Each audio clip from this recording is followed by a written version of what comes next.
Hello and welcome to P2 Soccer Training. Today's for our more advanced players and he's going to be working on building out from the back. For our warm-up, you're going to set up as many 12 by 12 yard grids as you need and use them to play a 1v2 in the middle with 3 on the outside. The objective is to get the ball to the outnumbered attacker in the middle without the defenders intercepting, and then to play it back out to the outside. The outside players can pass to each other and the defenders can intercept the passes at any point if it's inside the square. We suggest not having squares close to each other as this will cause chaos with balls flying backwards and forth, and try to make sure that you relate this to a real game. The situation inside the square is similar to a central midfielder or a central forward trying to get the ball when outnumbered. The support players on the outside are the players that are playing wide or drop back pass to the defenders. To progress this, we're going to add a goal to one side and our attacker has to try and score as quickly as possible. There's coaching points on the session plan and please familiarise yourself with these. In our technical element of the session in a 36 by 24 yard grid, we're going to divide it in half with 2 goals at each end. We're going to play a 5v5 or similar as what you can do, and each team is confined to half and you will send one player to the opposite side. The objective is to score in either of the 2 goals. Remember, players must stay in their assigned half. This will create an outnumbered situation for the striker and will give us time to try and build out from the back. Making it easy, we can allow an extra player to join the attack when the ball goes in the opposite half,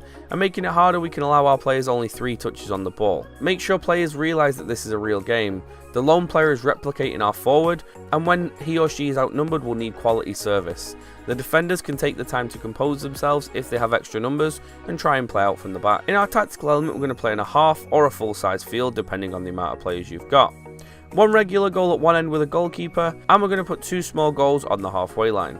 It's going to be attack versus defense, and set up a formation how you would in a normal game. To be realistic, the defensive team should have an extra player plus the goalkeeper. This simulates how a normal game will look, and the defender's objective is to try and get the ball into the 2 goals.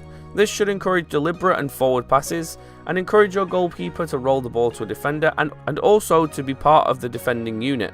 You can progress this by adding a target player for the defensive team to try and find, and allow that player only to move laterally along the halfway line. Making it easy, we're going to add a build-out line so that the goalkeeper and the defenders have more time to play, and making it harder will allow a maximum of only 3 touches. Again, there's 2 coaching points that you should definitely familiarise yourself with this. At the end of our session, it's going to be game time. We suggest playing 5v5 to keep all the players engaged and regularly touching the ball, and we suggest playing no goalkeepers and put the use of small goals in for accurate shots. We're going to set formations, we're going to assign positions, and we're going to help the players understand their roles within the game. And we suggest that you should always let the game flow so that players can enjoy the game without any instruction, but also find time to hop in with your coaching points for the day. There's a coaching summary on the session plan that you should definitely familiarise yourself with. And for more drills and for the session plans to go along with these drills, visit p2.soccer.